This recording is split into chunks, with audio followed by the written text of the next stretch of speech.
Iran ने शनिवार रविवार की आधी रात इजराइल पर जोरदार हमला बोला था। ईरान के इस्लामिक रेवोल्यूशनरी गार्ड कॉर्प्स ने इजराइल पर दर्जनों मिसाइल और ड्रोन से हमला किया था।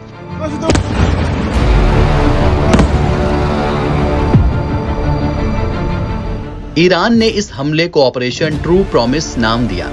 ईरान का कहना है कि हमला इजराइल के अपराधों की सजा है। ईरान ने इजराइल पर 150 क्रूज मिसाइल और 200 ड्रोन से आग बरसाई।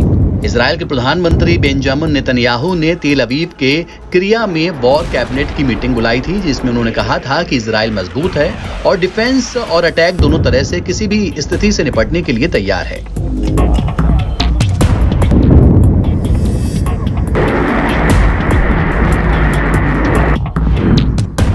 इसी बीच सोशल मीडिया पर चर्चा होने लगी है कि पीएम नेतन्याहू कितनी संपत्ति के मालिक हैं।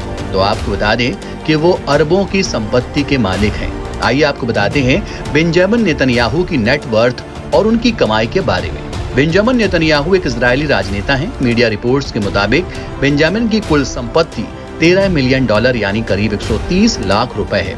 नेतन्याहू की सालाना कमाई की बात करें तो वो रिपोर्ट्स के मुताबिक $1,70,000 सालाना कमाते हैं। नेतन्याहू का नाम दुनिया के सबसे अमीर पीएम की सूची में शामिल है। उनकी संपत्ति एक साल के भीतर 400% बढ़ चुकी है। साल 1970 में नेतन्याहू नौकरी करने अमेरिका के बोस्टन सिटी चले गए थे और एक कंसल्टिंग ग्रुप के साथ बतौर कंसल्टेंट काम करने लगे। कुछ साल बाद वापस लौटे और इजराइल की राजनीति में कदम रखा।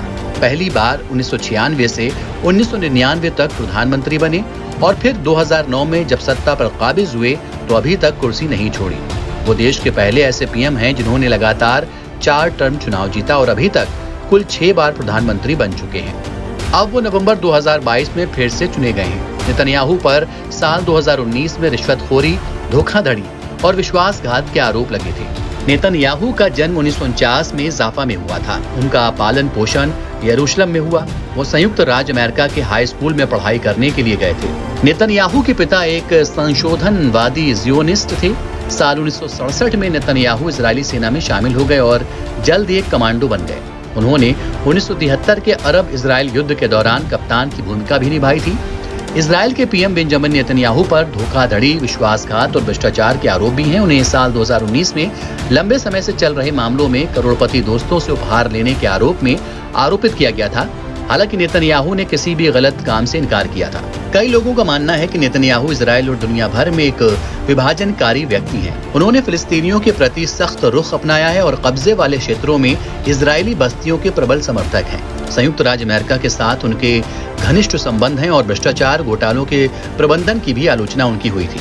इजरायली अभी भी मुद्दों के बावजूद नेतन्याहू को एक लोकप्रिय व्यक्ति मानते हैं। उन्हें एक सक्षम नेता माना जाता है जो खतरनाक क्षेत्र में इजराइल की रक्षा कर सकता है। हंगामा टाइम्स की तमाम खबरों को देखने के लिए हंगामा टाइम्स को सब्सक्राइब कर लीजिए और बेल आइकन दबा लीजिए। अगर आपको ये वीडियो अच्छा लगा हो तो लाइक बटन प्रेस कर अपनी प्रतिक्रिया हमारे कमेंट बॉक्स में देना मत भूलें।